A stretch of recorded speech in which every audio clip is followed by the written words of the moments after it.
Salam kebangsaan Indonesia, para sahabat, saudara-saudariku yang terkasih. Suatu sore sudah menjelang maghrib, saya kesasar ke sebuah tempat. Pelan-pelan saya mengendarai mobil, kok makin lama makin sepi. Dan ternyata saya sampai di sebuah komplek pekuburan tua yang sangat besar. Kanan kiri jalan semuanya batu nisan. Ada yang besar, ada yang kecil, ada yang bernama, ada yang tidak bernama. Ada yang menghadap jalan, ada yang membelakangi, tidak teratur.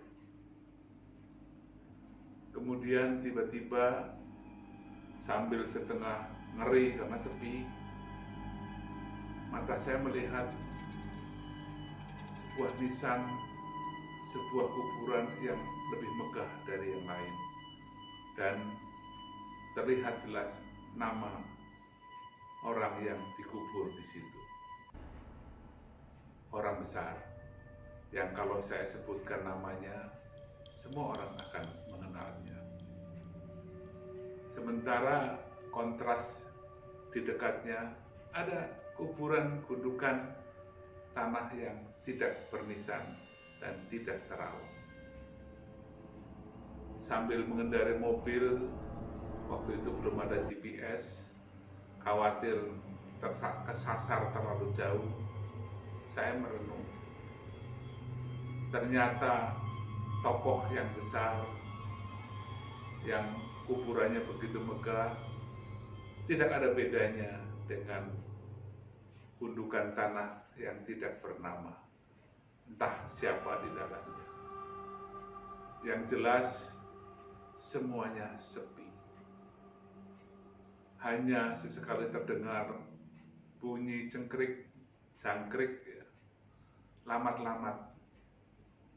Mungkin di dalam tanah sana banyak suara yang gemuruh, tapi saya tidak mendengar. Cacing-cacing yang mungkin masih berpesta pora menikmati remah-remah bekas lelehan daging orang-orang yang dikubur. Mereka tidak ada bedanya. Dan kalau kita mungkin bisa berbicara dalam bahasa cacing, kita bisa bertanya, mana yang lebih nikmat, remah-remah mantan jasad orang besar atau orang kecil? Jawabnya mungkin sama, mungkin yang kecil malah lebih enak. Kita tidak pernah tahu. Tapi itu hanya sedikit intermezzo. Yang ingin saya ajak kita semua merenung adalah apa yang kita peroleh ketika hidup.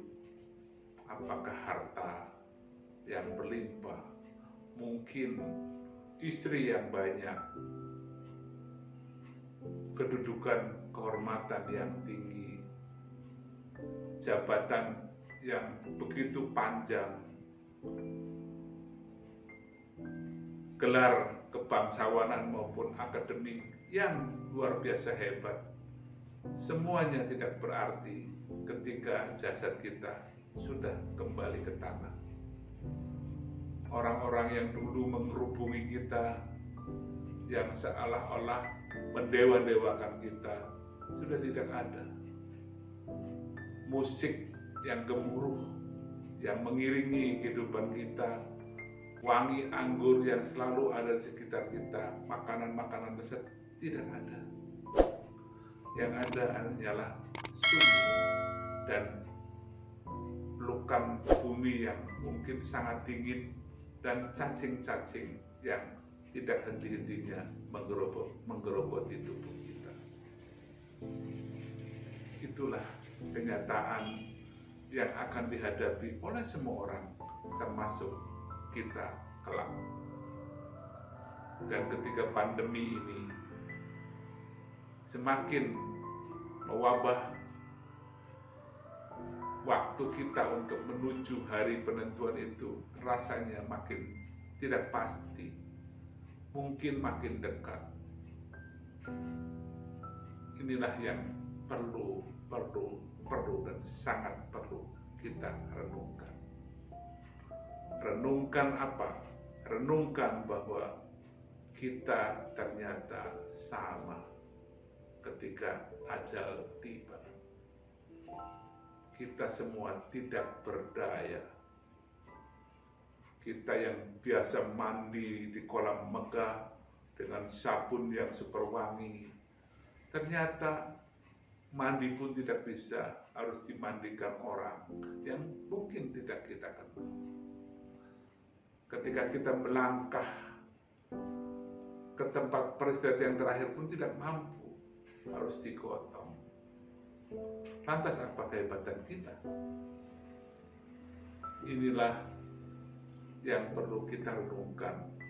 Maka para sahabatku, ada baiknya ketika kita sehat, kita sekali-sekali atau sesekali bertamasya, bukan ke tempat-tempat yang indah megah atau di luar negeri yang begitu gemebiar, tapi sekali-sekali datanglah ke kuburan.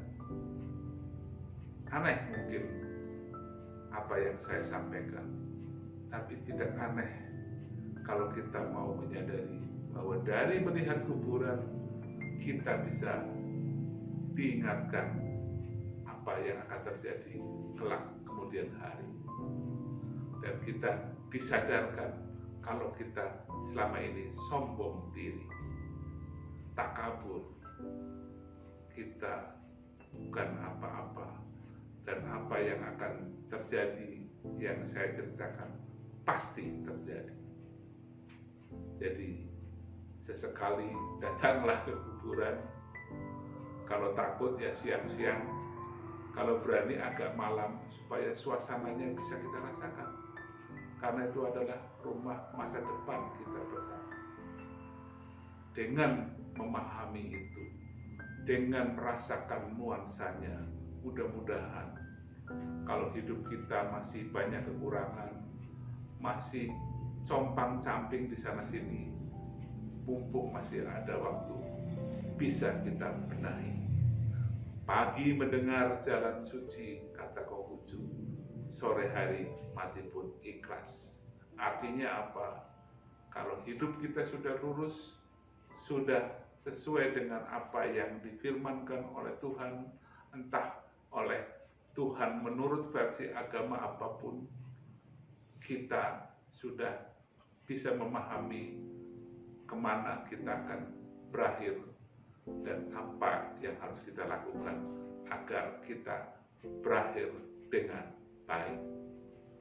Selamat merenungkan sambil menikmati hidup-hidup kita yang entah sampai kapan masih bisa diberi kesempatan. Salam sehat untuk kita semuanya. Sampai jumpa di lain kesempatan. Terima kasih.